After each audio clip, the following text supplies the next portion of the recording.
What's up, Come Up family? My name is Mark, and this is Language Come Up, a place where I come up and you do too. So here I am today with a very interesting person. We have Kenny from Something Polyglots. How are you doing today, Kenny? I'm fine, thank you. What about you? Oh, I'm doing just fine. I just got back from having a little lunch and I Mm-hmm. prepared my coffee and everything's great. I'm talking to you. We had a little chance to speak before the Mm-hmm. live stream for a couple of minutes, and I'm Mm-hmm. in a good mood. Thank you so much for being here. Yes, I'm glad to be here because this is like out of my comfort zone, but it's great to leave your comfort zone because great things always happen outside of the comfort zone. That's what I So, say. That's what I say. mm, And I was mentioning to you that it's not exactly, like so normal for me to do these kind of things. I I did yes, no, last week a live stream all by myself, and I was like, oh shoot, because it's yeah, actually much easier to do it with somebody else. You share yeah, some of the pressure, yeah, but yeah, yeah. I can feel the pressure. just push it out, push it out. Yeah, thank you, thank you. Mm, So I discovered you on language learning Twitter, also known Mm-hmm. as Lang Tweets, Mm-hmm. correct? How long have you been on Yes, there now? I think actually it's now exactly 1 year, or maybe Exactly next one week. year. It's yes, 1 year. Yeah, only 1 year. Mm-hmm. Yeah, it hasn't been that long, but I remember when I started seeing you because actually started seeing you a lot. You became very kind of active really quickly. Yeah, because I think it took me like 30, and I have to think 36, 37 years to discover my passion. Because That long? languages have been around since I was like 5 years old when Really? I was watching French cartoons because there was nothing on Belgian TV. And for, yeah, once in a while there was something that was a clear sign that languages were my passion, my thing. But I think nobody ever showed me it's like maybe this is your thing. Maybe you should get more into languages. So I Wow. think there maybe like Belgian education system failed me because Hmm. I know now that the passion was there, but it took me years, 36 years I think, before I Uh-huh. really realized, okay, this is my thing, this is my passion. While yeah, when I was 36, I already spoke I think fluently 5 languages. Oh So. my gosh. Did you Mhm. consider yourself a polyglot at this point? Did this word was this floating around, or were you just like, oh, I like languages, or No, so actually, when I started tweeting on Lang tweets, I saw a Mhm. lot of polyglot, and I thought, "Okay, what is a polyglot?" Wow. So I checked in the dictionary, and actually, the definition of a polyglot is somebody who speaks multiple languages. So I thought, okay, Right. this is me. I speak multiple languages. Hey, hello, I'm a polyglot. So then I decided, okay, I wanna start blogging. I wanna have my own website, and I thought, what kind of name do I have to use? So I thought, okay, I'm going to use something with polyglot. So I said something polyglot. And then my husband said, okay, but you can just use something polyglot. So now I have a website, something polyglot. So Yeah, I was because wondering about that. Something polyglot. yeah, because why something polyglot? Because there is something polyglot about me. It's not everything. So I'm a husband. I'm a dog owner. I'm a brother. I'm a son. I'm a friend. And there is also something polyglot about me. It's not what defines me, but just a part of me. Yeah. Right. That's why I actually like it now. There's something polyglot. Oh, I Mm-hmm. like it. And it says a lot of things about just kind of trying to be a balanced person, not having an identity of, I mean, yeah, it's nice to have the identity, but not like it consume you. I wouldn't want this Mm-hmm. to consume me. It's my passion as well. I love it. It's given me so much, but Mm-hmm. I need to keep things in check and, be a well balanced person. Yeah. Yeah, yeah. So in previous jobs, in one previous job I had like a burnout. So which is great because now I know also with language learning I could easily reach the level where I say, "Oof, this is too much. I'm doing too much."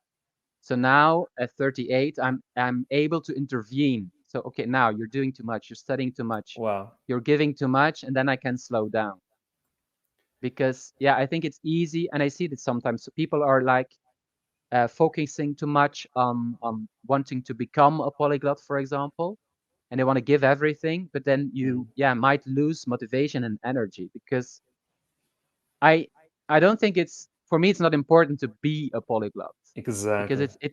it's my passion. I don't care if I use the name polyglot or not, because it's my passion. I do this because I love languages. When Sure. I see some other people writing, okay, want to be polyglots, I wonder, okay, are you doing this because you want to name yourself one day? Okay, hello, here I am. Now I'm a I'm a polyglot because polyglot.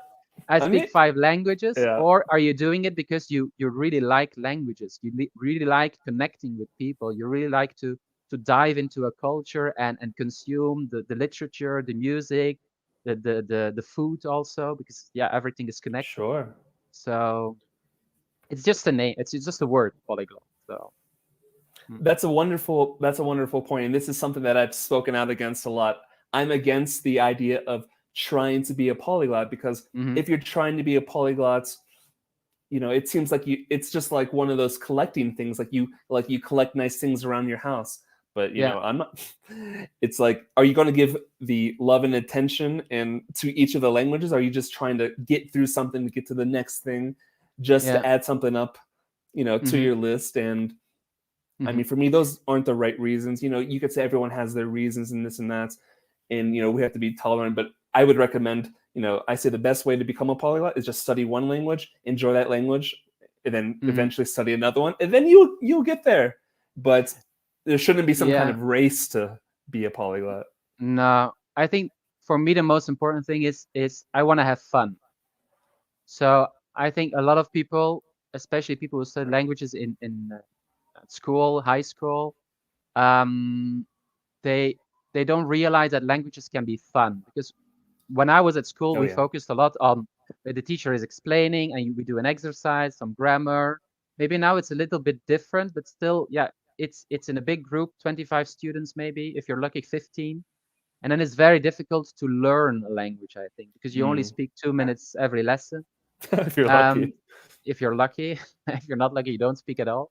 But I think I discovered that languages can be fun way after school. When I Wow. started really using language, when I studied the language in a way that I like it. For example, I read something, I study something that I like.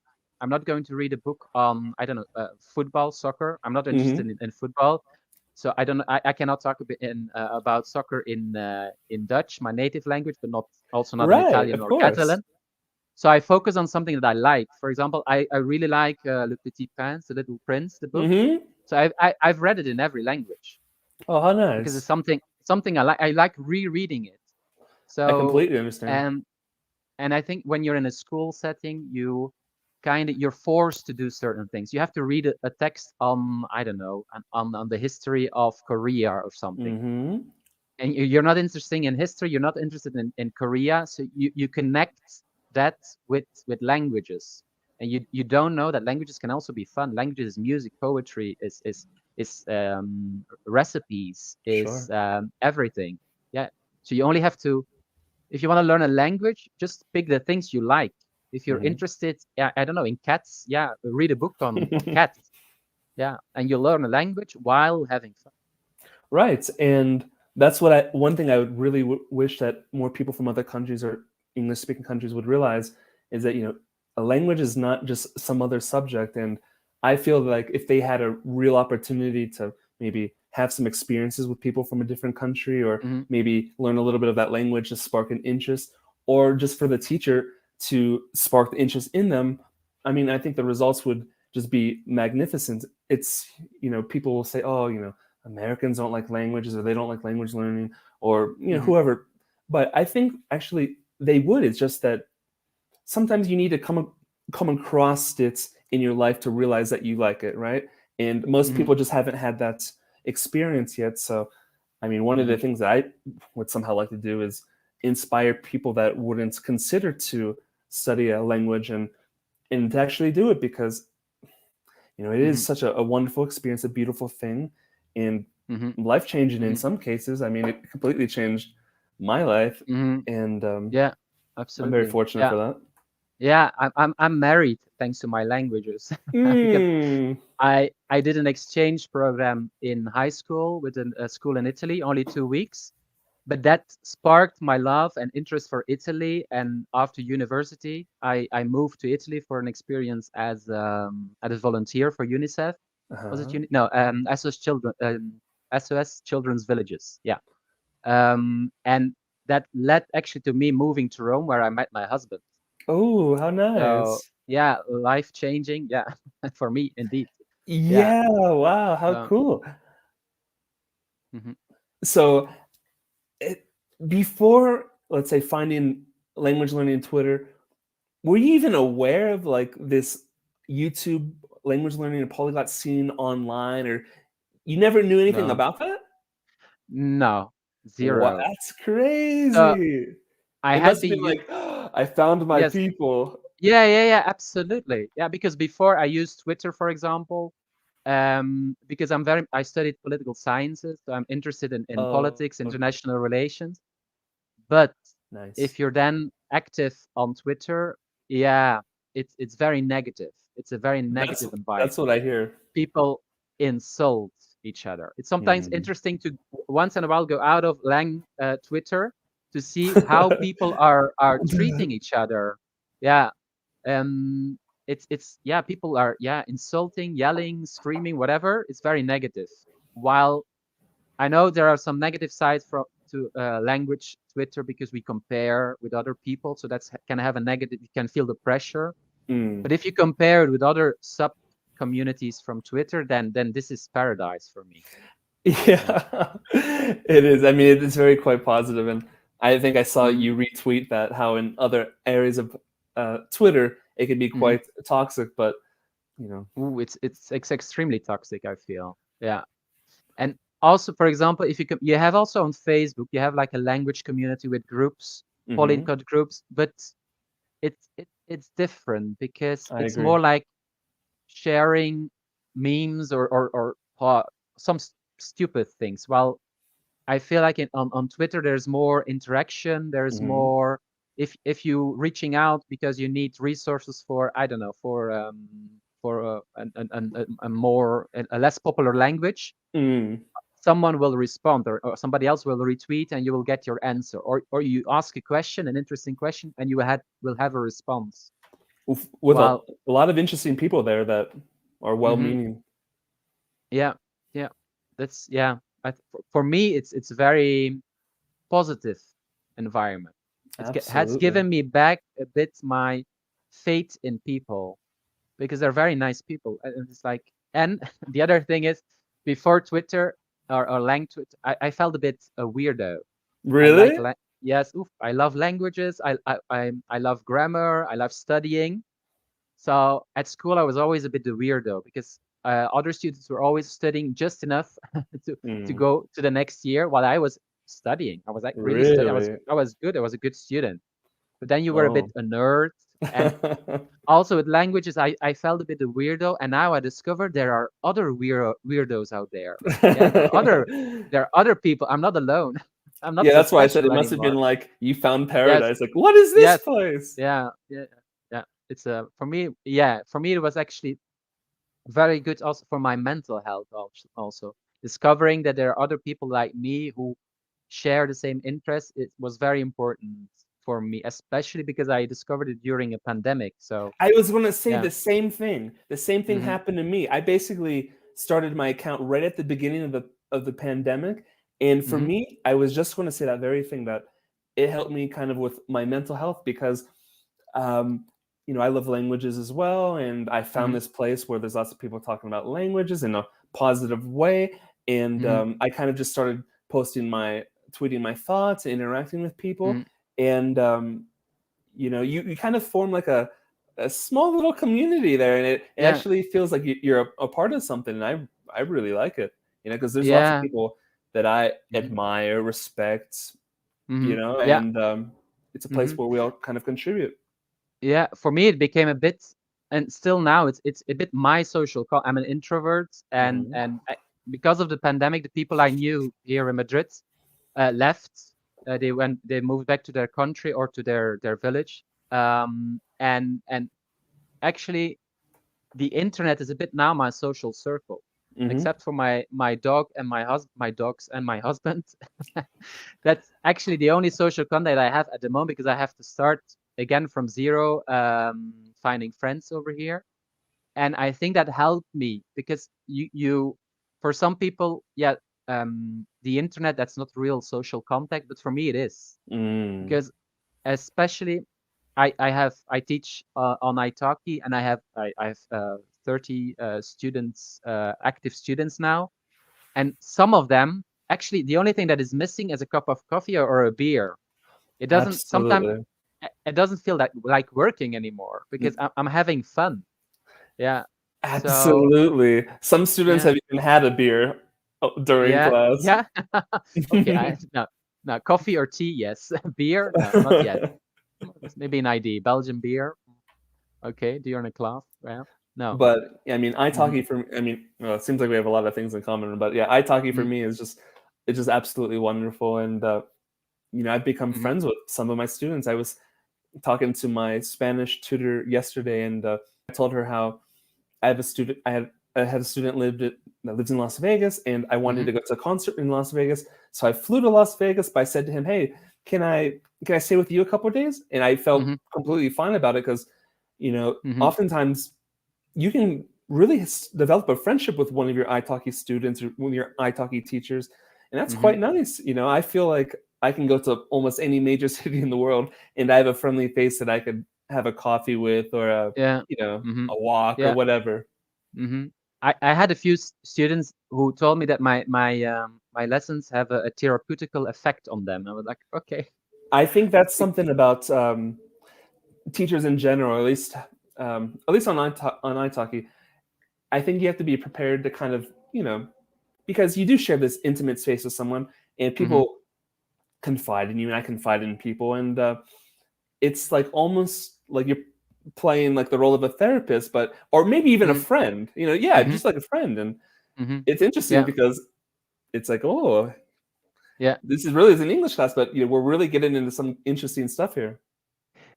Which is also, I think it's a good thing, because yeah, when do you use language in every kind of situation? So it could be something nice that happened, but also the bad things. Today I had a lesson before our conversation. I had a lesson, and my student told me something, yeah, bad news actually Mm, during our lesson. Um, which is interesting, because then because languages you have to use in every different kind of situation. The absolutely, only thing that absolutely. becomes a little bit more difficult, yeah, are you going to correct your student when he or she is making a mistake during that In those difficult moments, moment, this right? moments. So yeah, but I think so. On Italki, we're teachers or tutors, but actually, I don't think a teacher is just a teacher. We're a lot of things Hmm. together. We're a coach, because we teach, we show them how they have to learn a language. Hmm. We're a friend Motivate them. sometimes. We're a therapist. We're everything sometimes. I So agree. yeah, I think if you want to be a good teacher or even a great teacher, then you have to be ready to play all those roles. Yeah, Hmm. yeah, you have to be able to do that in your lessons. Yeah, which is not always easy, challenging sometimes, but also, yeah, I think it gives me sometimes the idea that I'm like, yeah, making the world sometimes, yeah, a little bit better, a little bit better. Absolutely, Yeah. absolutely. And Hmm. I kind of have like this idea for my life throughout the years, and basically it's to um, make a difference through language. And right Hmm. now, I'm doing this, as a teacher on iTalk. I was a Hmm. teacher here in the city where I live in Mexico Hmm. City before, but I think it's actually quite beautiful because I have something to give. I have my love of language, my Hmm. my passion, my native Hmm. language, English, Hmm. and Hmm. through these classes, I'm really sharing something of mine. I'm not just sharing my language, although that I'm sharing kind of like my heart and my soul. And I know that my Hmm. students are kind of like taking a piece of that, and they're making it theirs, and they're doing what they can with it.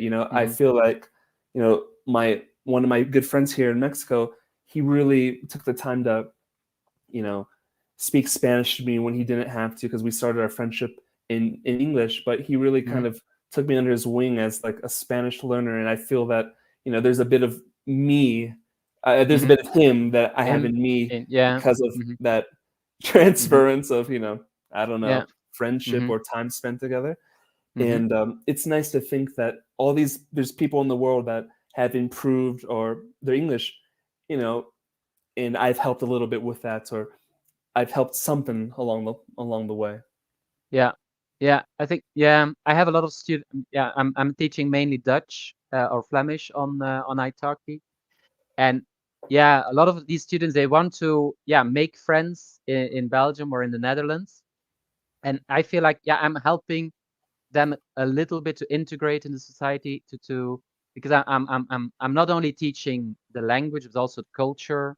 How do you have to Sure. behave? How are people in Belgium or in the Netherlands? And I feel like I'm sometimes for a teacher, I think it's very difficult to see that you can make a difference because you don't see the effects that your teaching has on the students in real life.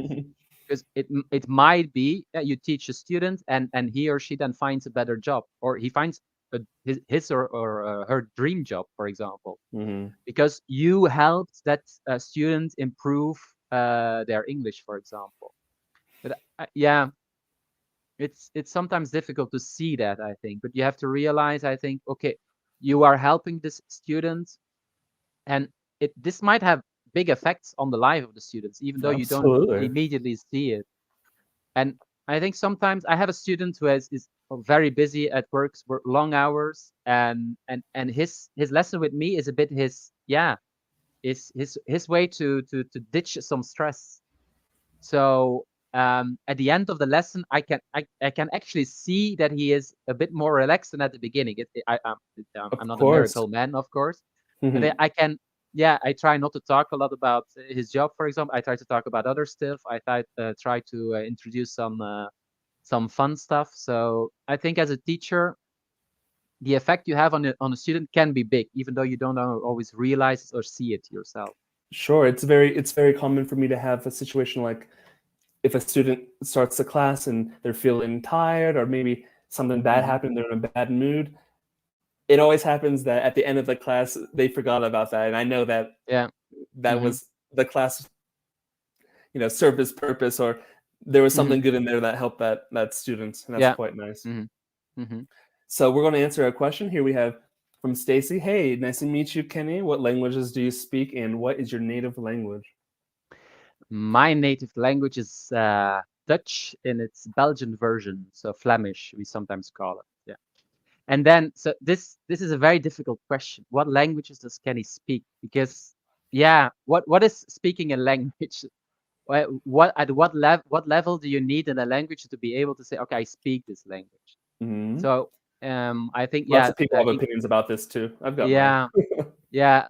So for me, it's a bit, if I'm able to survive in a language, if I'm able to have a conversation with a person where I don't have to stop and think, okay, what was that word again? Or how do we conjugate that verb? If I can have like a fluent conversation, that's for me is speaking a language.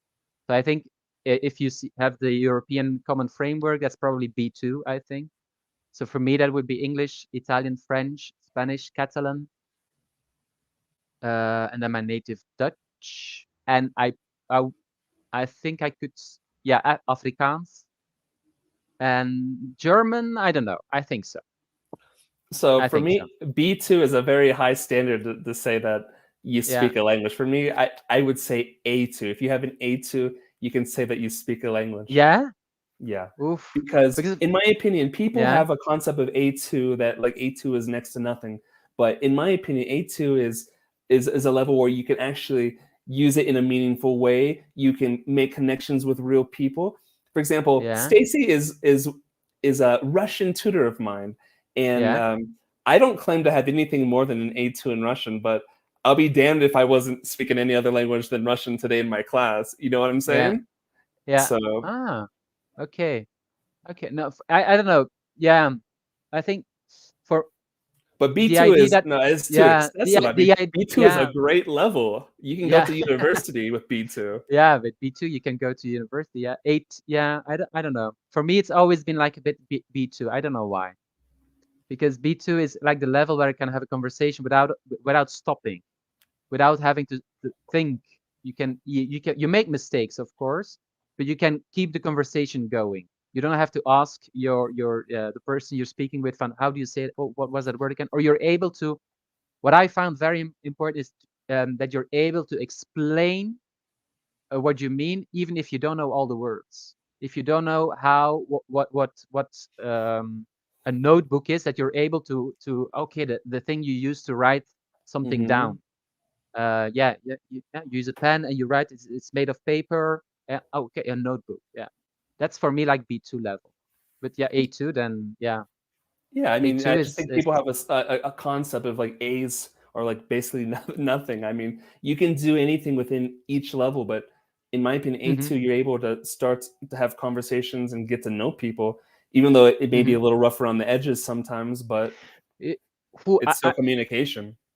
Yeah, but I think even at an A1 level, you'll be able to have a conversation and To start some talking, extent, even though yeah. it's some basics, some basics. Yeah, even though, yeah.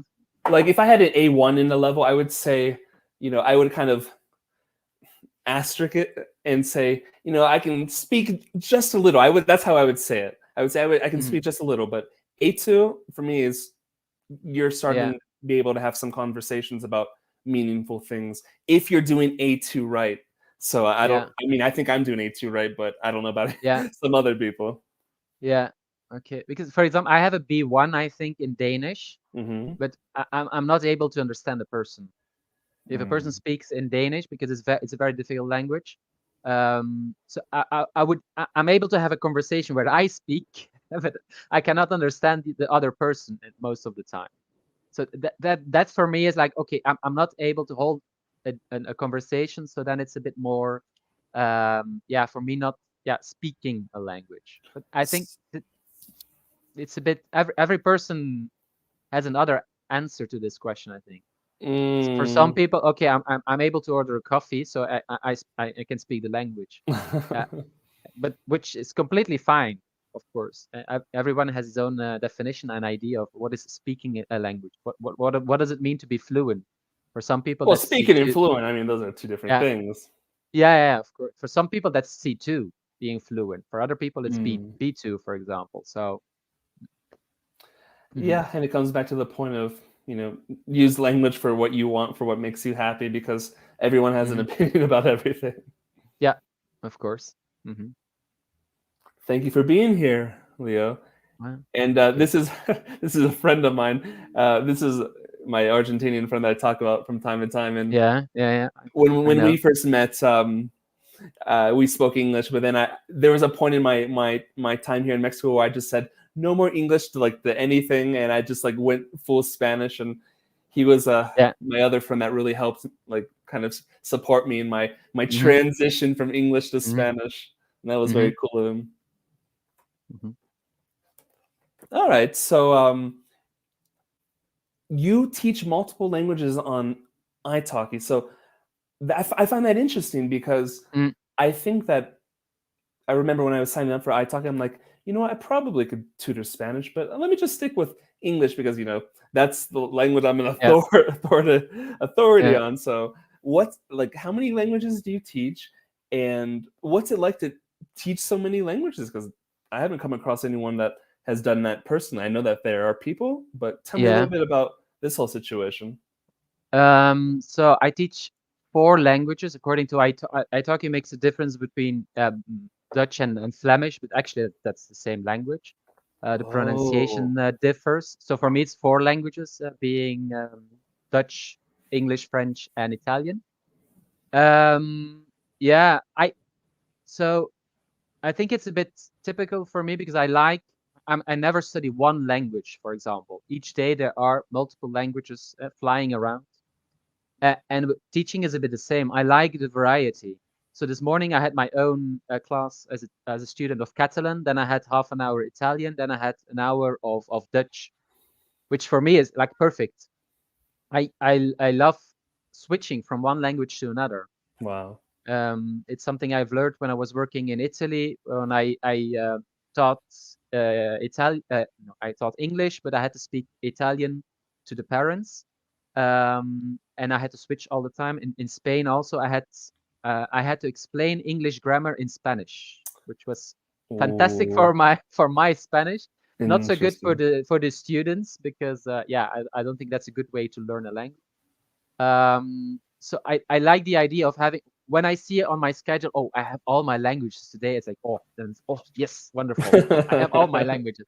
When it's all Dutch, for example, then it's like, oh, all Dutch.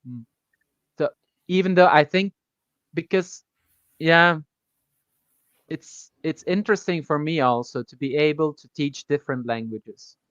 Um, Okay, I why? I I yeah Other than I just the diversity. yeah, others than just the diversity, because I use a lot of stuff from one lesson in another in one language in another languages Hmm. language. And for me personally, it's also important because I think when you have a very high level in a language, there are one of the things you can do to really improve is teach the language. Because why I'm very English grammar is yeah, I'm very good at it. Why? Because Hmm. I've been teaching it for years. So Mm, you teach everything. You have to prepare the grammar. You have to study it. You have to prepare an exercise. You have to yeah. You read it twice. You give it once or twice if you give it to multiple classes. So if you have a high level of a language and you want to, the next step could be to teach the language. I had a student who I said, okay, the next step for you, because he had a very high level in Japanese, I think. I said, maybe you should start tutoring because you have a C2 mm. level in Japanese. Why don't you start tutoring? Because Wow. that could be the next step, because then you have to, yeah, when you have to study grammar, very good, then you have to analyze the language. And I think then yeah, for me, that's maybe the next step, from maybe from C2 to C2 plus. They haven't invented it Exactly. yet, but C2 plus maybe. I consider it So like it goes from A1 to C2, then it kind of starts a new scale. It's like kind of like neonative one, neonative two, et cetera, et cetera, et cetera. Right? It just keeps on yeah. going. Hmm. Yeah. So yeah, it doesn't stop at C2, so it can continue. Yeah. And teaching Mm. is one of the things you can do. If you master a language very, very well, the next step is teaching, because one of the strategies that I used in the past when I was teaching groups was, okay, now this is a grammar point. Here it is. It's your turn to teach it. Yeah. I'm I'm Wow. going to be the student, and now you teach it. Yeah. And then you really have to think about the grammar. You have to analyze.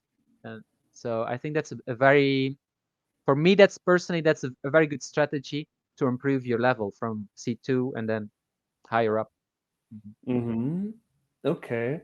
Yeah, there's like this quote that says that if you want to master something, then you should teach it because Hmm. I Hmm. suppose while teaching something, you have to think about it in new ways and you just come at it at a different angle. Yeah. I think it's also very difficult to teach something you don't understand. If you don't Mm. understand something, it's very difficult to explain it to someone else. While it's possible that somebody explains you something and you don't understand. Hmm. So, mhm. What was your language timeline throughout your years? At what point did each of these languages come into your life? um, so the first language was French when I was 8, I think, at primary school. And then at 12 we started with English, and then I think it was 25, or no, maybe 22. No, wait. After university, I immediately started with Italian when I was 21. Then I moved to Italy, and I had a lot of colleagues, also volunteers from Germany. So I thought, okay, a lot of Germans here, so maybe I should start German. So I started Mm. German, and then I had a colleague from Lisbon and one Italian colleague who had worked in Brazil. So I thought maybe I should buy the Asimo book of Brazilian Portuguese. Mm. I love Asimo. Yeah, and I started with that one, and then we decided to move to Spain, and I picked up Spanish because yeah, I didn't speak a single word of Spanish except for yeah, dos cervezas por favor. Um, And and then actually it was the pandemic. 2 beers, by the way. 2, Yeah, that's the not same. 1, 2. Yeah, yeah. So and then it was actually pandemic because I was out of work, and then I started again with Brazilian Portuguese. But then, yeah, if you have a lot of time, so I um, somewhere I decided, okay, I'm going to start two languages. So I started Danish and Catalan at the same time, the same day actually. Um, The same day. at the same, yeah, because I started actually. I say, okay, I want to learn Danish, and then I immediately saw, okay, this is a difficult one. So Ooh. I said, I'm going to add an easy one because, yeah, Catalan, I speak French, Italian, and Spanish. So, Uh-huh. okay, Oof. Catalan was easier. So I did those together.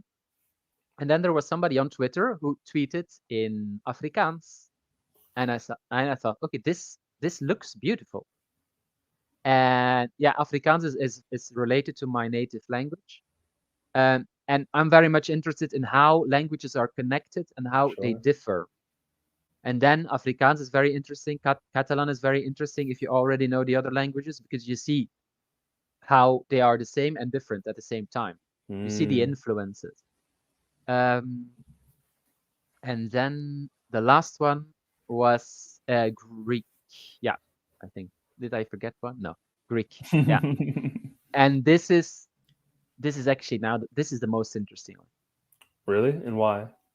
because so I have a podcast from Language Transfer, and so he explains uh, every time when an English word, the origin of the word is from Greek, and there are so many words that are originally from Greek, which makes it also very easy to remember Mm. because you immediately have something. Okay, that word was that. Okay, yes.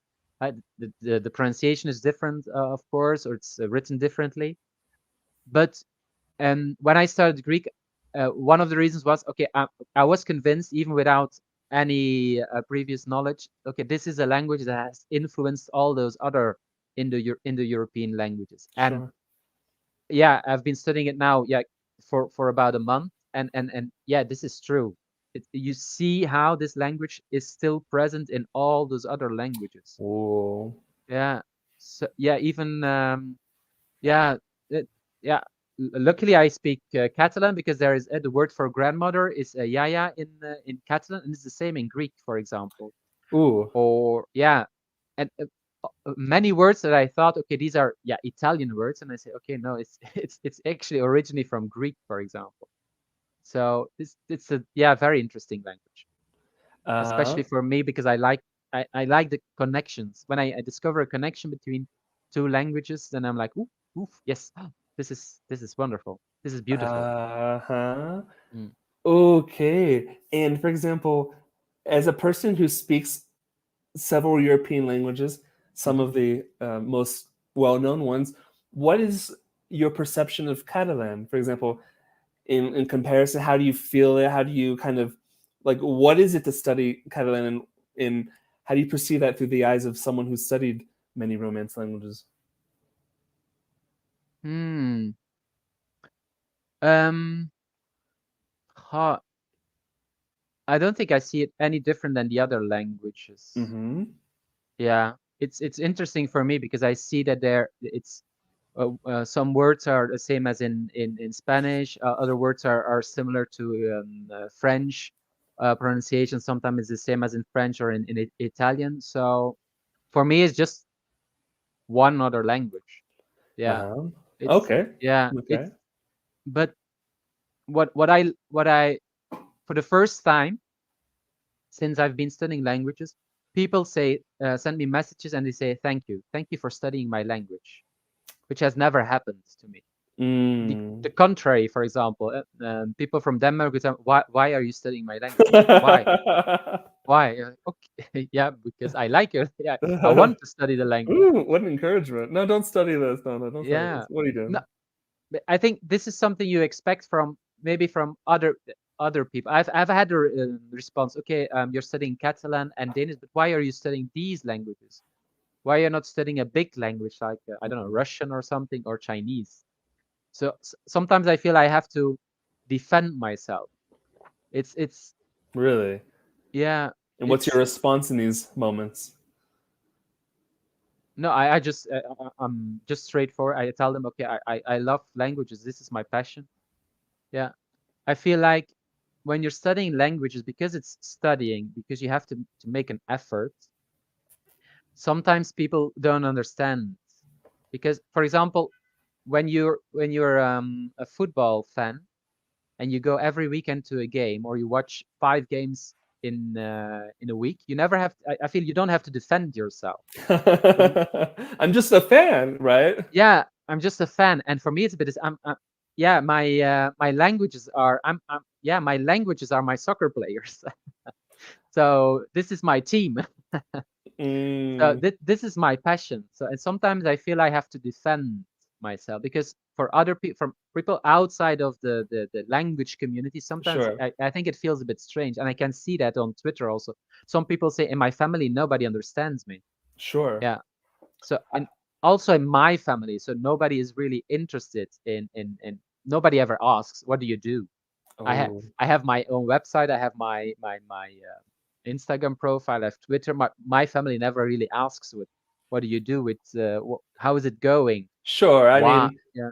Mm-hmm. it's kind of a it's a solitary path that you walk on. But fortunately, we have this community because Mm-hmm. I don't I don't really look to my friends or family to support me. If they ask me about something, that's quite nice, but I don't Mm-hmm. expect it because I know this is kind of like my thing, and Mm-hmm. I Mm-hmm. always like to comment on how, for example, the perception of this is on Twitter versus on Facebook. If I post something on Twitter, it'll be like a viral tweet, right? But if I Yeah. post something that same thing on Facebook, people are saying like, "What's wrong with you? You're pretentious. Who do you think you're Yeah. special?" Like I Mm-hmm. got that kind of thing before, and it's like Mm-hmm. Lang Tweet is a safe space for Yeah. people like us. Mm-hmm. Yeah. That's true. Yeah. I agree. Yeah. Mm-hmm. All right then. So tell me, you consider yourself to be an introvert. So that must mean you're an introverted language learner. So Mm-hmm. what can you describe what that's like? Because we associate language learning with being such a social activity. So how do you kind of juggle this idea? What do you do? How are you a Mm-hmm. introverted polyglot? Um, What does that mean to I you? think so. For example, I studied Brazilian Portuguese for 6 months. So I did the ASML book. So Hmm. I'm supposedly had a B2 level, but I never spoke the language. During the pandemic, I studied the ASML book again, but never spoke the language because as an introvert, that was yeah too difficult. Hmm. And now I think I force myself to leave my comfort zone, which is not always easy because what I've discovered, especially I started with Catalan languages on Italki as a student, and yeah, and I had been studying Catalan for 8 months also without Ooh. ever have I had never spoken the language because it was too much for me as an introvert. And then what happened was I found immediately a very great, the best teacher ever, I think, and magic happened with my language learning. So my yeah, I kind of all the knowledge was in my head and it got activated. So I feel like my understanding was at a very high level probably, and then suddenly my speaking went very fast from A2 to B2. So I've seen myself the results of not acting as an introvert because if I acted as an introvert, I wouldn't be here now. I would Seriously, of sit course. sitting in front of my TV or studying a language.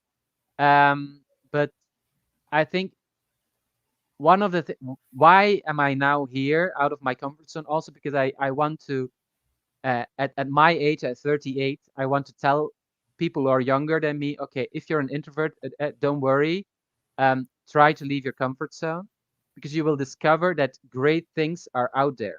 and I know it's difficult. So if you want to leave that comfort zone, it will always be difficult. It will never be easy. But many things are great, but not easy. Learning a language Almost is all everything. Come yeah on. yeah. Learning a language is also, it's not easy. No. There's not a single language that is Yeah, really even the language easy. people like to call are easy. I think that I hate Yeah, when people do that, honestly. yeah, yeah. And yeah, learning a language can be great. It's not easy, but it can be great. And as an introvert, leaving your comfort zone, I think it is important. Because especially in language learning, in my experience, if you really want to improve, it's speaking that will make the difference. When you speak the language. Do And you do you think that's because people oftentimes get into language learning because they want to speak, and maybe it's just so motivating to see that you're speaking that it just is like this healthy cycle that you want to study more. Once you really start getting the hang of it, some traction, it's pretty cool. yeah, I think it's only when you speak a language you really can see your progress. Because speaking is also, yeah, I think the most difficult skill, Of course. because you know the grammar, but you have to think about what you want to tell, and then how you want to tell it. Hmm. And I think for me personally, but that's me, of course. I've seen my progress only when I speak the language, because Hmm. we often talk about the same, especially when you have a conversation class. You often talk about the same things, and you have to repeat. And for example, today I had a Catalan class, and I remembered for the first time in months, because my teacher had been telling it me, writing it down, yeah, 10 times I think, how I have to say, I am to take your dogs for a walk. And in my lesson, I was able to, I was so amazed that I was looking for confirmation from my teacher. So it's, for me personally, it's only when I use the language while speaking that I can see, okay, I'm making progress. And Not when you understand more, or I mean, because I think you can understand your progress when you just start to understand more in your comprehension. yeah, but that comes also, always understanding comes usually before your ability to speak the language, Sure, but at some I level think. of Yeah, progress. yeah, it's yeah, of course. But for me personally, that's just me. I can Mhm. feel, I can see, I can feel my progress more when I speak the language during my lessons, for example. Yeah. Sometimes what happens to me, for example, now that I think of it, of like the thing of speaking versus writing, when I'm speaking, I'm face to face with someone or just talking, the language just comes out. I'm actually less in my head. So oftentimes, like when I'm writing, I start to think, I start overthinking things. I'm like, wait, is that da, da, da, da, da? So Mm-hmm. in that way, I think writing can be harder than speaking once you speak, because I start to Mm-hmm. get too in my mind, I start analyzing things, and I'm like, Mm-hmm. oh. Whereas I know that if I, was just speaking, it would come to me. I would try to make it come out as best as possible. If I messed Yeah. it up, I would repeat it and try to do it as good as I could. Uh-huh. But that's one of the things Mm-hmm. I noticed about writing. I don't know if you've had similar situations. For me, like writing feels like easier because you have more time to Mm. think. So you can use, I'm a perfectionist, so you can use the right grammar. You can, yeah, you have all the resources now. You can use Google, a dictionary, whatever, and you can write an almost perfect text, of course. For me, I feel speaking as an introvert is the most difficult Mm. skill. Gotcha. So when I see that progress in that skill, for me, that's okay. Okay, now I feel that I'm making progress, and my confidence is always also Right. growing. It's like, look, I can Hmm. speak more and more, so I might as well try. So you make the effort, you try, you expand your comfort zone a little more, and that's growth. Hmm. Anytime you can do that, that's beautiful. Hmm. Yeah, yeah. Um, and yeah, I think for me that confidence that grows is not only in language learning, because I can see the growing confidence in language learning has always always also an effect on other parts of my life. My confidence also grows in other parts. It's not only it's not Sure. limited to language learning, because language learning, just like languages, is connected with other things, with other parts of your life. I So completely get that. I was Hmm. someone that was always kind of afraid to do public speaking. It was very hard for me. But through my time as a teacher in a classroom where I'm in front Hmm. of students, I'm leading a class, making everything run smoothly. I noticed how that transferred into other areas of my life. I think it even when I had to do some kind Hmm. of presentations in Spanish, it helped. When I had to do some big speeches in English back home in front of large amounts of people, for example, I've been the best man a couple of times at weddings, and I've had to deliver these speeches in front of lots of people, and I contribute that just to my teaching. But I know that Yeah. just like the process of language learning and just speaking to people has had to have helped, of course, Hmm. as well. Yeah. Okay. Mhm. That would be completely out of my comfort zone. As best man at a wedding. Oof. Yeah. But Uh, okay. Yeah. well, Hmm. maybe it's a couple steps from now. So before Yeah. the live stream, you told me that you did a podcast, and Yeah. podcast is just speaking. Now you're doing a live stream, so you keep on going up, Yeah. and who knows what the next Who knows? couple I don't levels know what the after this will next. be. I don't know what the next step is on television. Maybe, I don't know. Who knows? But maybe okay. Yeah. something polyglot could be on television one of these days. Yeah. Oof. Yeah. No. It's yeah. Live stream is okay for now. Okay. Okay. Wasn't Afrikaans called kitchen Dutch sometimes? My friend had a South African Yeah. girlfriend. She must have told him that. I imagine this is not Yeah. something positive. No. No. No. No. No. No. It was something negative. Yeah, like an insult. Obviously, and an easy version of Dutch. It was Mm, considered. Yeah. that's what that Yeah. means. Yeah. Yeah. So yeah, not beautiful Dutch. They considered it. Yeah. Oh, I got Yeah. you. Yeah. Hello, Polyglot Ponderings. Thank you for being Hey, hey. here. What's up, Perk? My good old buddy Hmm. Perk. What's going on? So, recently I read something that you had tweeted, and you said, well, there was kind of this tweet going on, and it said, what are the 5 things that you can talk about, for 30 minutes without any kind of Yeah. preparation? And you had languages, language learning, I think politics Yeah. of Belgium, Yeah. and I think the other one was your native language, right? Flemish or Dutch, or Yeah. what The should we call it? difference is Flemish, right? probably yeah. Yeah. Yeah. The So differences between Flemish and Dutch. Hmm. I want you to talk to us a little bit about that today, because I know you can teach Hmm. me quite a lot about that. Hmm. So, what can you tell us about these aspects of of the language? Yeah. So actually, if you so the standard belt. So nowadays you have like more interest and for the regional differences between the Dutch that's spoken in Belgium and in the Netherlands. I think I was the last generation who was really taught the Dutch from the Netherlands at school, even in Belgium. That was the Oh, correct version. really? Yeah, and nowadays there's more interest for the difference, the regional difference.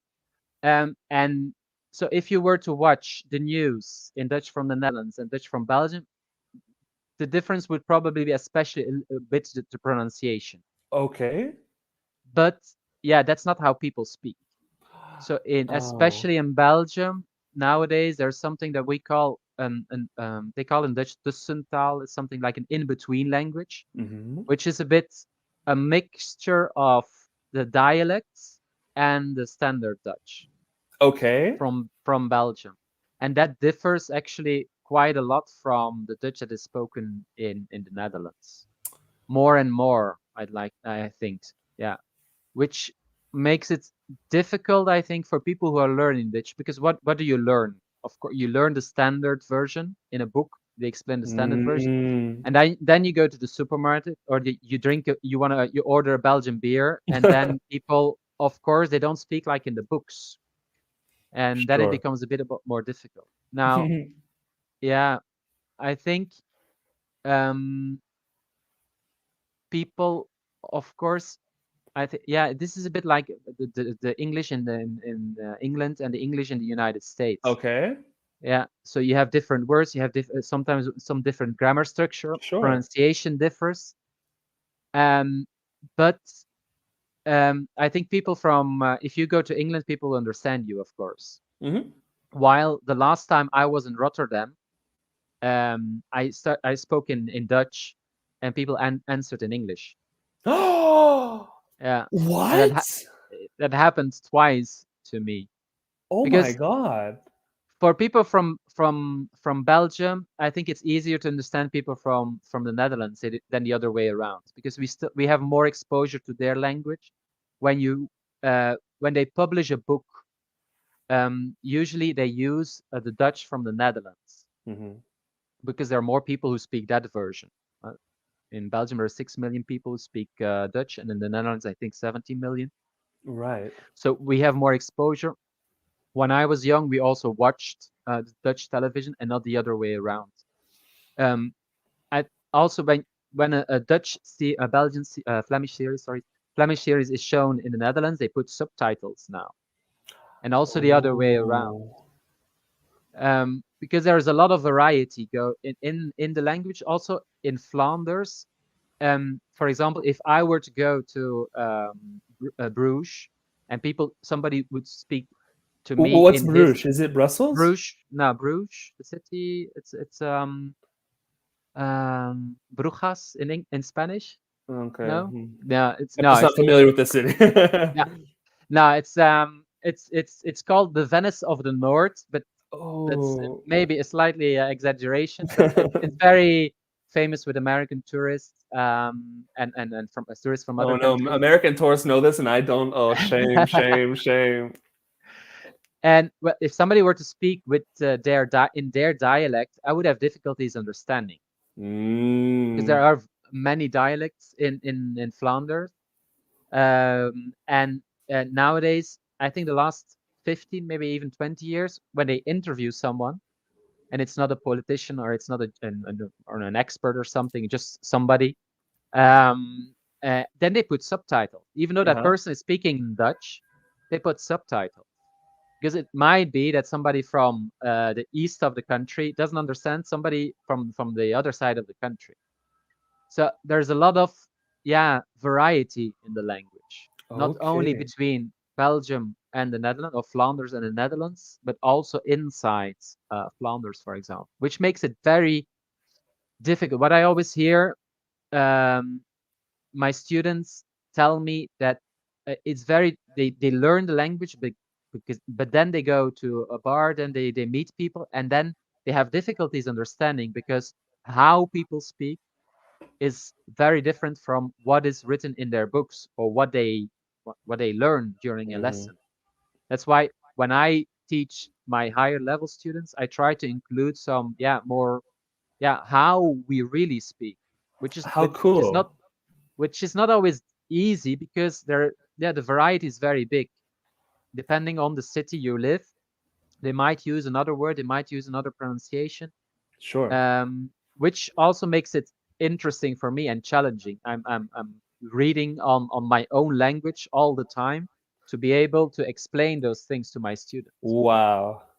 Yeah, because Oh, that's oftentimes how I speak, I don't know really know. Okay, is this standard Dutch? Is this hmm. Dutch from Belgium? Is this Dutch from my region? Sometimes it's very difficult to know. Okay, this word, is this being used all over Flanders, the whole region, the Wow. whole linguistic region, or is it only limited to a certain, even certain village sometimes?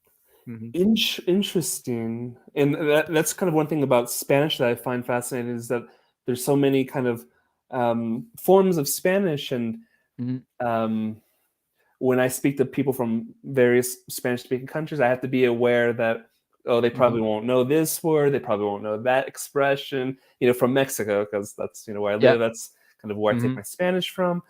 And it's kind of like gymnastics sometimes. So in your case, that's quite interesting, that you have Yeah. to keep that in mind.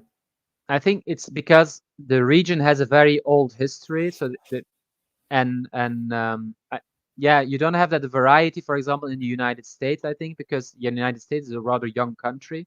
But yeah, Flanders, Belgium, they, yeah, have been around since Julius Caesar.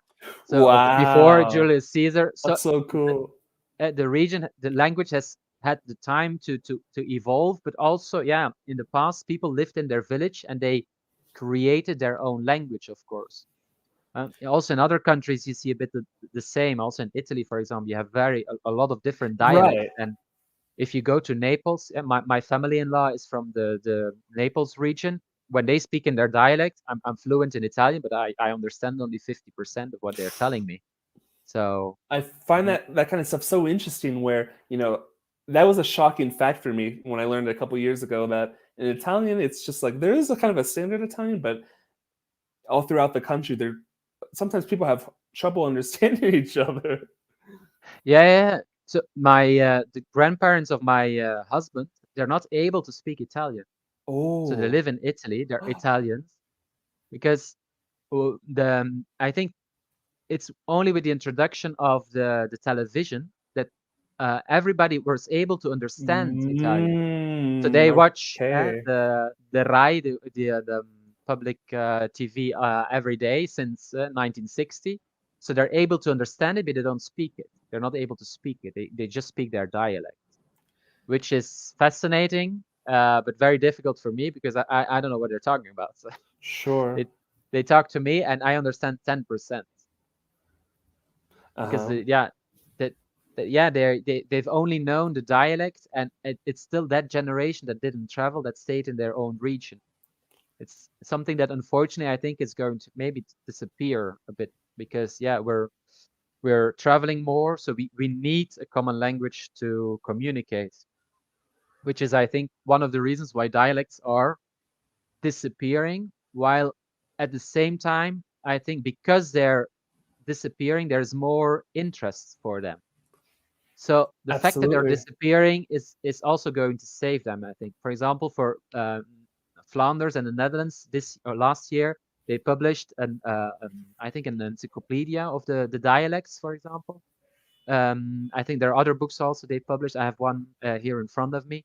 So the dialects, it's a pity that they are disappearing, but at the same time, there's a possibility that they could be saved because there is now really interest in those things. Because well, this is it's part of a culture, of course. A dialect is it's just another word for a language, actually, in Right. my opinion. Um, okay, because yeah, I wanted to ask your opinion about that because I was watching some kind of polyglot video and it was just like, let's see if I speak your language, or let's see if I speak a language, and someone says, "Oh, I speak Flemish," and the person says, "Oh, that's not a language. That's a dialect." Which I Hmm. mean, do you like? How do you perceive it? Like when you say I speak Flemish, I imagine, oh, I mean, he speaks the language Hmm. Flemish, or like what is that like? Because you mentioned Dutch and Hmm. Flemish. Hmm. Um, Yeah, you wouldn't say that Flemish is a dialect of Dutch, or would you? Or I'm trying to understand yeah, how the perception is. I think I understand general perception, but what about people that yeah, actually speak yeah, Flemish from where you're from? yeah. I think most people still just say I speak Dutch. Hmm. So, for example, in Belgium, there is a very there is a separatist movement, and there are a few separatist parties. And even in these parties, I think most people just say we speak Dutch. Hmm. So, why do we speak Dutch? Because somewhere in the 1830s, I think, or when I know, no, my knowledge of the history is now not very good, but um, somewhere it was a political decision. What language are we going to use in Belgium? How are we going to call the language we speak? Hmm. Are we going to call it Dutch or Flemish? There Mm. was a discussion. Whoa. So this is a political issue. Okay. Why did they choose the name Dutch? Because they thought, okay, together with the Netherlands, we'll be bigger, we'll be stronger, Mm. because there was still a strong influence at the time of French. So the Flemish part together with the Netherlands, one language, the same name. Okay, that will be easier to fight the French language. So this Oh, is purely a political decision, actually. But interesting. more and more now you hear, yeah, it's not exactly the same language. So Gotcha. what I hear now more and more is, okay, this is Belgian Dutch. Okay. Yeah. So there's no, I don't, it's still a discussion that's going on. the problem is, of course, then how do we call the Dutch from the Netherlands? So they say then sometimes the Dutch from the Netherlands or Dutch, but that sounds also a bit strange. Repetitive. Yeah. So for me personally, it's the same language. Sure. But Okay. when I was a kid, the language I was taught was the standard Dutch from the Netherlands still. And were you able to switch between? Yeah, switch. So it's not. So my family speaks a dialect, which I'm not able to speak anymore. Oh. So, no, I moved away when I was 17, so that's 21 years ago. I moved to a city when there were people from all over the country, so Wow. I think I lost my dialect somewhere. And people in Belgium are very good at people are good at switching between standard Dutch, standard Belgian Dutch, and then what we call the in-between language, a mixture of dialect with and the standard and the dialect. So whenever you meet someone, that person will adapt easily his or her language to the person that they have in front of them. Yeah, because in a formal context, of course, many people would use a standard version of that. When you have a job interview, of course, if it's to work in a bar in your village, it's something else than if you want to work in Brussels, for example, for a company. Then you use, of course, standard Belgian Dutch. But when you're drinking a Belgian beer, you don't talk like a journalist, of course. Gotcha. I have the idea people in Belgium could easily switch from one to the other. But what was that like when you were in the Netherlands and you spoke your language and then you responded to in English? What was that like? That had to have been weird. Yeah, I think, for me it was, shocking. How'd you feel? Actually. Shocking, right? I would imagine. Yeah, because I speak your language. We speak the same language, so why don't you? Exactly. That's how I would feel. Like, what's that? It's like almost like I would think it's a rejection. It would feel like, but I don't want to go thinking how other people would perceive what I would say. I don't know. Yeah, but for me, I think it's now, for example, this is me being an introvert because I didn't respond to it. I just continued speaking in Dutch, and the other person continued in English. I think because in the Netherlands, not everybody has a lot of exposure to the Dutch from Belgium, and what is very typical from people from the Netherlands, if they hear that somebody is not a native speaker, they switch to English. Oh. So one of the other things my students complain about, they don't get the opportunity to speak Dutch. It's got to be hard. Because if you were to start with Dutch and you go to Amsterdam and you try ordering in a bar or in a supermarket, 1, 2, 3, and people switch to English. And then you have to be very strong to continue in Dutch, of course. Really? Okay. Yeah. Which is, I think, and somebody from Belgium, from Flanders, does the same. We switch easily, and we think I was the same in the past. Really? And I think, okay, I'm helping this person. This person doesn't speak Dutch, so I'm going to switch. I'm going to adapt. I'm going to speak English or French or whatever. But actually, if this is a person who is living in your country, you're not helping, because you're taking away the opportunity that this person can practice the language. And that's interesting because from the other perspective, it's completely understandable. Like, they want to be hospitable, but I think this is a perspective that we gain from the language learning perspective that we can understand, but maybe it's just not a general consensus for anyone because they think that they're being nice. And I get it, but now you understand that you're taking away someone's opportunity. Yeah. I think when this happens to you, you should just say, okay, can we just continue in Dutch, in Chinese, in Japanese, in I don't know, in Afrikaans, whatever. You have to insist, I think. Okay. Yeah, but that's not always easy, especially for introvert. So sure, that's not always easy, I think. Gotcha. Bruges is a lovely town. I'm gonna Google it first thing after we finish. There's a movie in Bruges with Colin Firth. Really? Yeah. Oh. Mhm. Hello. A weird historical bit is that Spanish music genre came to be known by the same word that means Flemish, flamenco. That was really funny because I wanted to tell you today, I just learned that Flemish in Spanish is flamenco. I did not Yeah. know that. Interesting. It's I'm like, is yeah. there some kind of, I connection there? I think the etymological origin is different. I think I think I looked into it because when I arrived in Spain and I said soy flamenco, some people laughed. Soy flamenco, ole. Uh, So wait, so what would you say then? if I say soy flamenco, Uh-huh. that sounds a bit like flamenco. Right. I'm Sorry, a I yeah, but yeah, it's my yeah.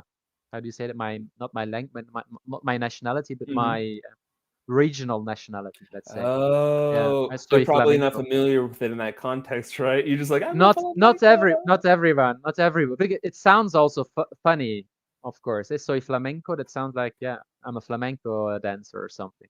Hmm Hmm. So I don't know what this says from good old Perk. Maybe you do. Ja, zonder liefde, warme liefde, waait de wind, de stormenwind. Zonder liefde, warm de liefde, wind, de zee, de grijze zee. This sounds very familiar, but I don't know what it is. It's a song, I think. Um.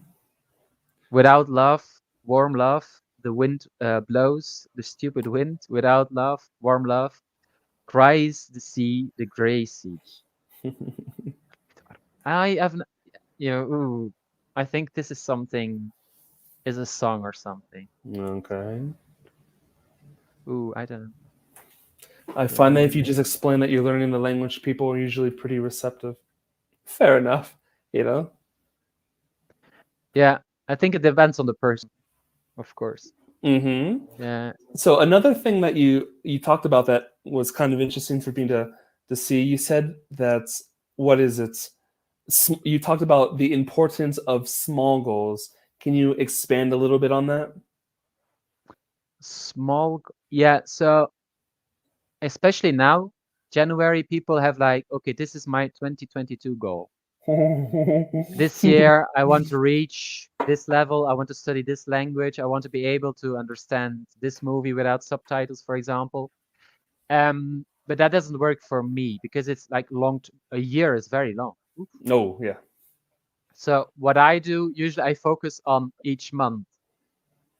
So every month, at the end of the previous month, I just check what do I want to do the following month? Hmm. On what am I going to focus? So last year I had, for example, 1 month that I wrote every day in Danish in November. I think somewhere also a month that I watched an episode of something in Danish every day. So for me, it's more like I need something like short term because Hmm. I think it's also if you have long-term goals, it's very difficult to feel and see progress also. Sure. If you have on the short term, maybe I think you can have, of course, you can have whatever goal you want, of course, but I think the combination would be nice. They have like, okay, this year I want to reach B2, but for example, in February is around the corner. On February, I'm going to focus on my listening skills in that language, for example, Mm. and I'm going to listen every day to a podcast, half an hour. So, and at the end of the month, I want to be able to, yeah, to understand a bit more easy than a bit more easier than at the beginning of the month, for example. So for me, it's more like I focus on something every month. Usually, I'll also have like a main language. I focus at the moment. I'm focusing a lot on Greek. So Hmm. for January, it's Greek, and February, I'll take a decision next week, probably what I'm going to do. Sure. And you also talked about having fun, not worrying about if your language learning process is taking place Mm-hmm. fast. Mm-hmm. Correct. Mm-hmm. Yeah. Yeah. For me, so for example, I had the idea, okay, in Danish, I want to be able to. There's a very good series, Born, and I want to be able to understand that series without subtitles. And I thought somewhere last year, okay, maybe at the end of the year I will be able to do that. That didn't happen. My progress was slower, but Mm-hmm. that's okay because actually the entire year I had fun with Danish. I was enjoying myself. So for me, those goals are good, but they're not actually so important Okay. because I'm enjoying myself. I'm studying now Greek, and it's going very slow. Mm-hmm. I feel like I'm a very slow learner, but I'm having fun.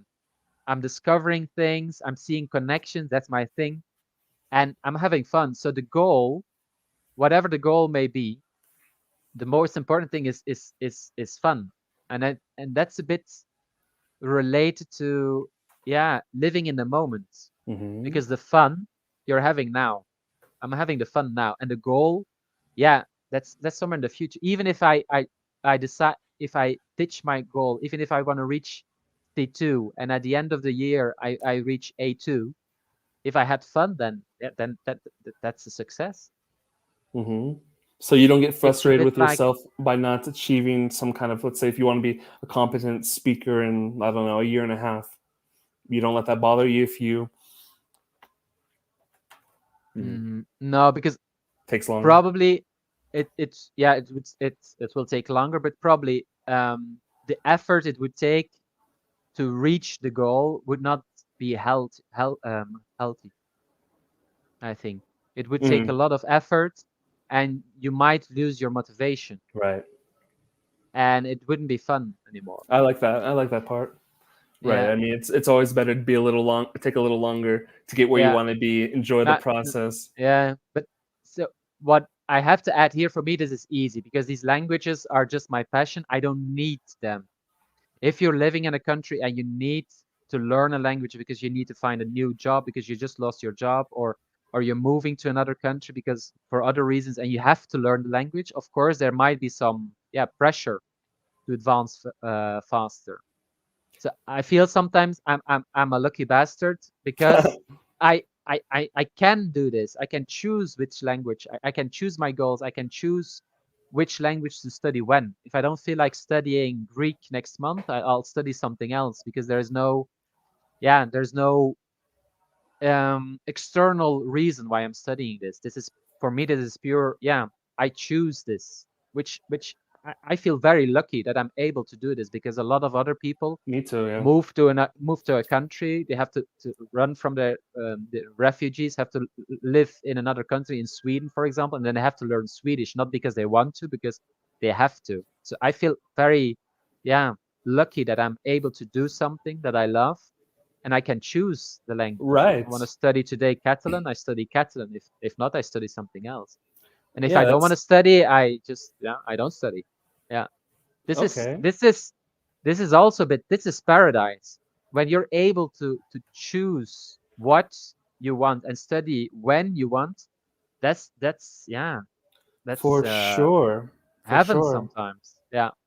As much as I love Spanish, and there is an Hmm. aspect of it that I need Spanish because I live in Mexico. Yeah, yeah. But with Russian, it's like I mean, I have no reason to study Russian. It's just some interest, and it's an Hmm. interest that never has never left, and I Hmm. completely embrace it. I love the fact that I'm able to do it. I feel very fortunate, and it Hmm. gives me a lot of it gives me a lot of a lot of good things. That's what I can Yeah. say. Hmm. If any of you have any questions for me or for Kenny, please ask them. And if you haven't, give the video a like and help us out here. Hmm. So, all right, that's the next question I actually kind of wanted to get into. How do you structure your language study? Because you speak a bunch of languages. Hmm. Everyone has a kind of a different point of view about how to maintain them, to study them. How do you work that out? So I think for me it's easy to include language learning in my day. Hmm. So I have a lot of lessons as a student myself. So I think five I or saw six. that. Not only Yeah, not only are yeah, you a teacher of many languages, yeah, you're an avid student, and yeah, I noticed that of you. I thought it was funny because you know I take my Russian classes on Italki, I take my Spanish classes on Italki now. What a good system Italki has. They get these yeah, language lovers. yeah, They yeah, teach languages, and then they just just reinvest them in Mhm. taking language classes. What a brilliant Yeah. model. Yeah. Italki, hats off. Brilliant model for them. Yeah. I think, yeah, this is a bit. I plan my lessons like weeks in advance, so I can. So I buy like 10 lessons and I book, and then I think for me it's easy to include some, like, I'm not the kind of person who studies like 1 hour or 2 hours, or No? just boom. I'm like 15 minutes, half an hour, and then I do Okay. something else. And with my schedule, that's easy to include in my schedule. I have a lesson, I have a break, a lesson, and then I just do 50 minutes or something. I also often combine two 50 activities, or 15? 15 minutes, Okay. something. I combine often activities. I go running, and then I listen to a podcast, for Oh yeah. example. Yeah, or I clean or cook. So I try to combine two activities. I love podcasts, so that's an easy one. And then I try to do something in the languages I'm studying every day. Mm. So I have my main languages, so Greek, for example, now Greek, every day I do something, and then Danish is always running somewhere around me. So I Mhm. stop Danish for 15 minutes and I do something. And then it depends a bit on how much time I have.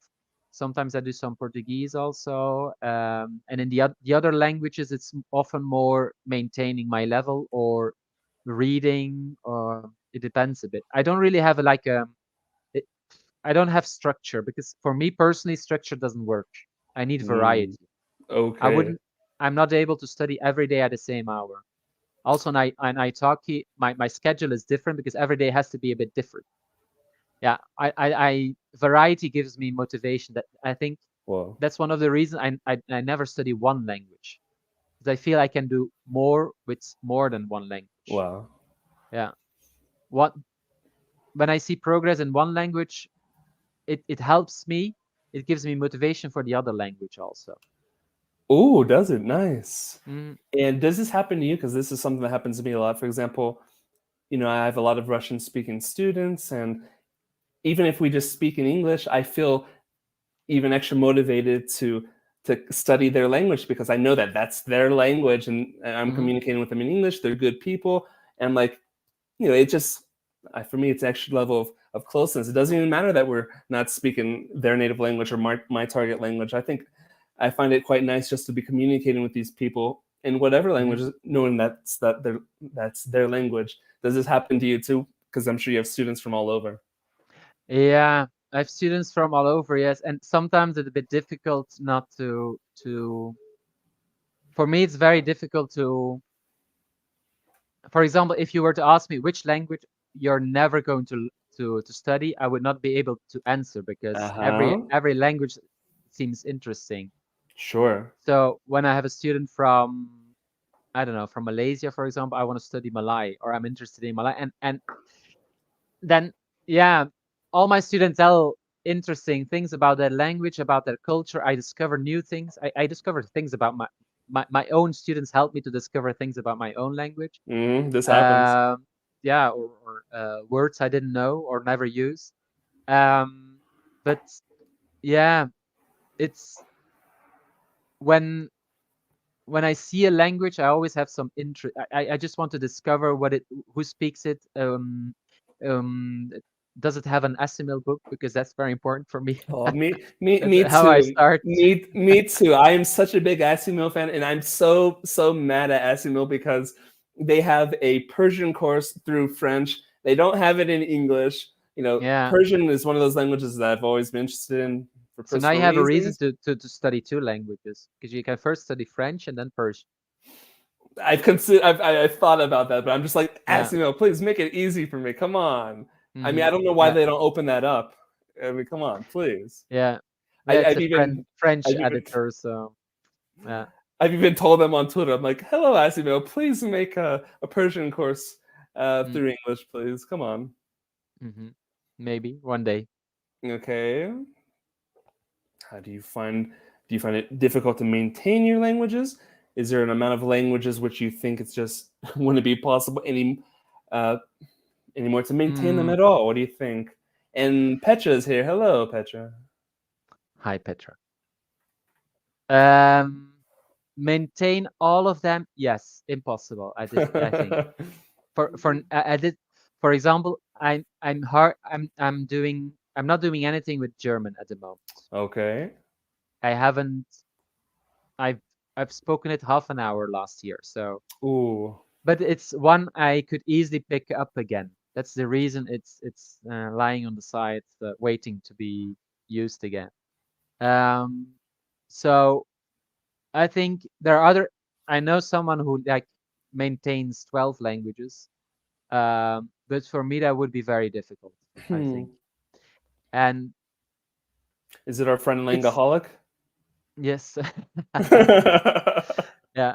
So I don't know how he does it, but for me, for example, yeah, I have a full-time job, so my time is of course limited. I think if you're not working or then it would be possible probably to maintain maybe 20 languages. Of course, it depends a little bit how difficult those languages are to you, or do you have any languages that are a bit related? That helps, of course. But I think at the moment, I think like 15 would probably be yeah the limit. I think the moment you speak 15 languages and you want to maintain all of them, because then actually, even if you only decide to focus on two of them every day, then you need already 7 days a half, so an entire week, to focus on all of them. So I think 15 is maybe. Yeah, okay. Speak of the Just devil, look say who pops up just out of just nowhere. Langaholic comes through. What's yeah, up, but man? I think he has to explain 8.5. I don't know how you maintain half a language or Eight and a which. half. How do you maintain half a language? What you I talking don't know. about? I don't. Yeah, I don't know half a language. All right, so Okay. here's I got a question for you now. So this is something we see a lot on, especially on Lang tweets, is people are very enthusiastic, or let's say people are enthusiastic to study languages, and sometimes they just I don't know, they see a language or they get interested in a language in the moment, like I want to study this. Oh, I want to study this, etc., etc. How do you, as such a language lover, kind of control yourself from just falling deep into the pit of endless language study and I picking think new ones? yeah, because I've decided for me the B2 level is important. So um, I started very slowly with Greek last year, and then I had already decided, okay, in 2022, I'm not going to start a new language Okay, because I want to reach a B2 level in all the other languages in the man, world. that's sick. A B2, and how many languages is that now? 11, I think. Oh my 11. gosh, So I that's don't know crazy. when I will start a new language. But yeah, for me, it's okay. Now I'm not going to. It's very difficult because on Italki you can put some teachers as your favorites, and I have Hmm. there are some favorites that of languages I don't speak yet. So for me, it's very difficult. But I've studied Portuguese till a B1 level, Uh-huh. and I feel like I'm lacking something. Okay. So I want to first reach a B2 level on all those languages before I start a new one. And that's something I've really decided. Okay, this is Ooh, something, and then afterwards we'll see. how cool. And do you Mhm. have any kind of idea of how long that may take to achieve? Because that's a really impressive goal. That's awesome. I have no idea. Oh my So gosh. I just started Greek, and I have no idea where I can get in 1 year. So and then yeah, the other ones, uh, actually, yeah, Portuguese I've studied in the past, and then German, I could easily pick up again. So I don't know.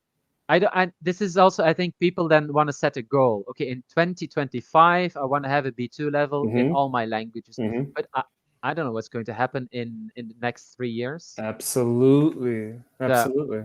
so we're living in a pandemic. So that's, I think when you've lived through a pandemic, you realize it's even more that, yeah, there could happen a lot. Even between now and A three lot could years. Like happen for sure. if you go back 3 years ago, we were thinking probably, okay, in 2022, I'll be traveling, I don't know where, I will be Yep. having fun, I will be It will be easy to travel. And now, yeah, the world is completely different. So I think if my goal is okay. I would like.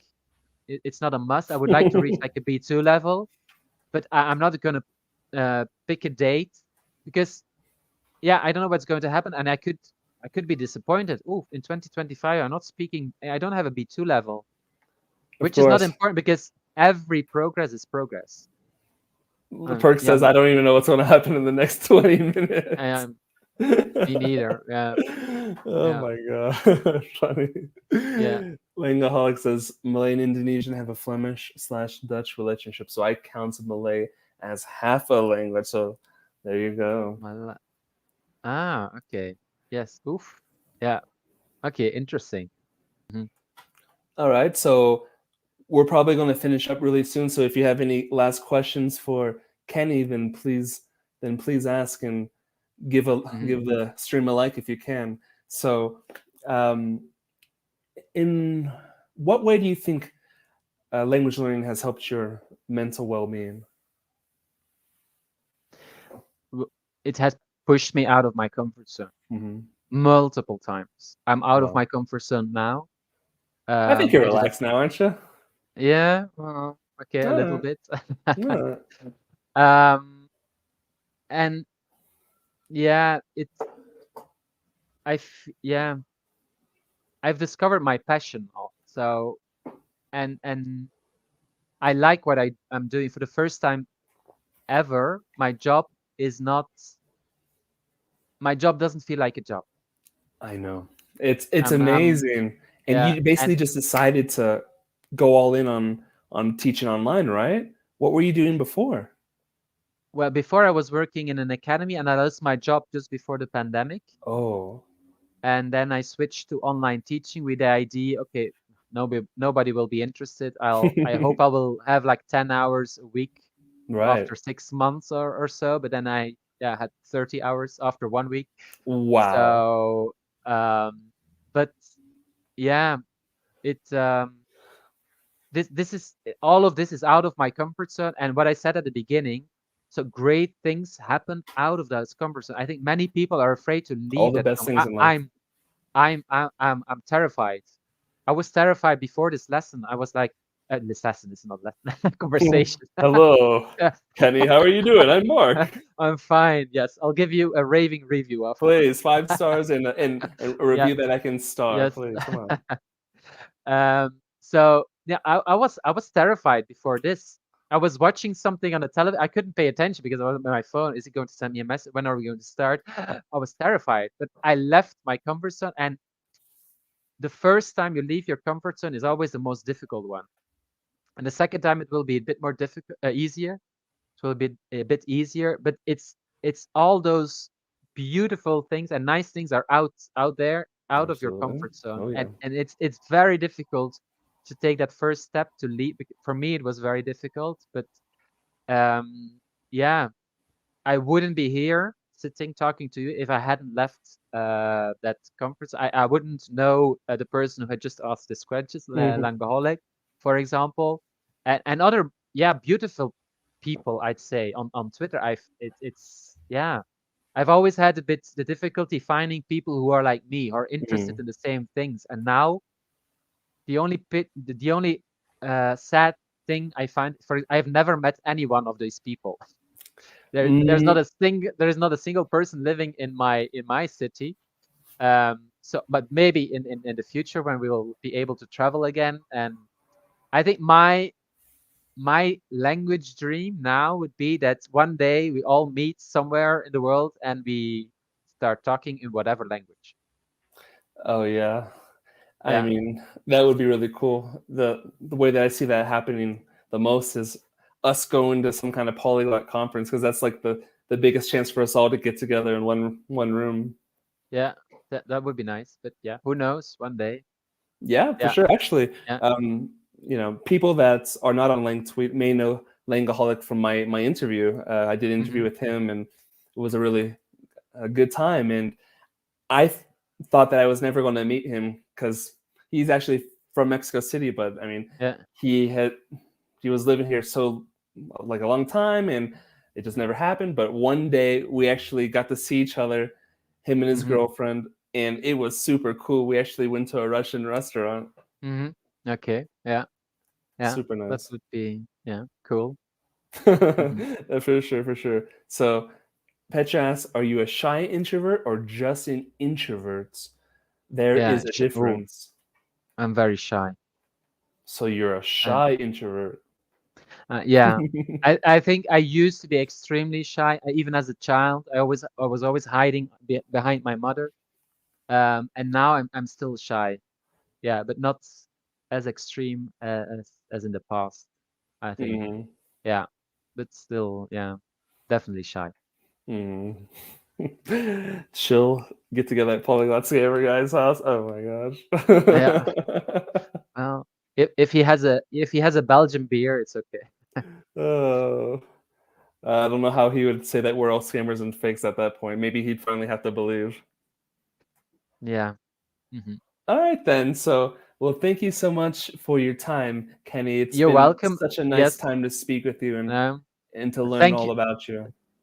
Thank you for pushing me out of my comfort zone.